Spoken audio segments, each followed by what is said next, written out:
हरिओम. आज शुक्रवार 31 जानेवारी 2025, शके 1946. सद्गुरू ब्रह्मचैतन्य कुंडलेकर महाराज यांच्या प्रवचनाचा आजचा भाग ऐकूया. त्यांचे विचार. नाम हाच भगवंताचा अवतार. आजच्या युगात नाम हाच भगवंताचा अवतार आहे. सुष्टांचे रक्षण आणि दुष्टांचा नाश करण्यासाठी मी अवतार घेतो, असं भगवंताने गीतेत सांगितलंय. आणि मग त्यावरून असं ठरतं की सुष्ट आणि दुष्ट या दोघांचंही अस्तित्व असून त्या दुष्टांकडून सुष्टांचा त्रास होण्यातच भगवंताच्या अवताराची उत्पत्ती आहे. आजकाल पाहू गेले तर असं दिसतं की सुष्टांचे अस्तित्वच जवळजवळ दुर्मिळ झालंय. म्हणजे ज्यांचा छळ झाला असता भगवंताने अवतार घ्यावा ते सुष्टच नामशेष झालेत. मग अवतार तरी कोणासाठी आणि कसा घ्यावा याचा अर्थ अवतार होणारच नाही असं नाही, पण वस्तुस्थिती काय आहे ते यावरून आपल्याला समजतं. आजची परिस्थिती आणि पूर्वीच्या काळची परिस्थिती यात फरक आहे. पूर्वी सद्वासना जिवंत होती, पण ती उघडपणे कृतीत आणणं कठीण होतं. आता सद्वासनाच नाहीशी झाली, म्हणजे पायाच ढासळलाय, तिथे कृतीचा प्रश्नच उद्भवत नाही.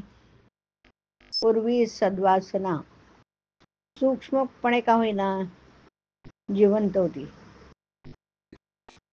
पण स्थूल प्रगट कृती दुर्घट झाली होती. त्यावेळी भगवंताला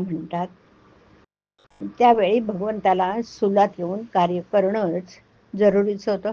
आणि मग अशा वेळी अवतार घेऊन म्हणजे सगुण रूप धारण करून भगवंताने कार्य केलं. पण आताच्या प्रश्न दुर्वासना जाऊन सद्वासना कशी उत्पन्न होईल हा आहे. म्हणजेच कार्य सूक्ष्मातलंय.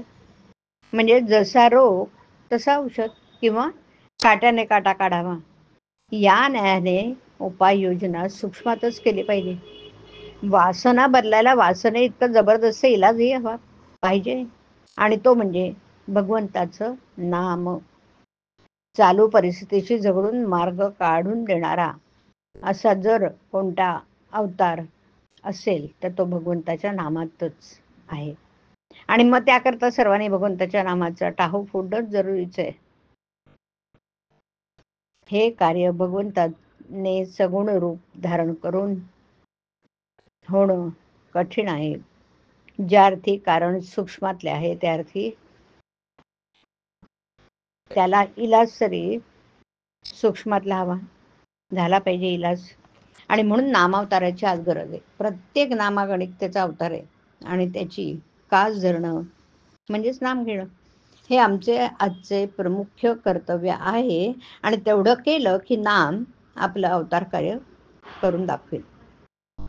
आपण आपले प्रेम प्रपंचाकडे लावलं आहे ते नामाकडे लावावं, म्हणजे नामस्मरणात फार आनंद येईल.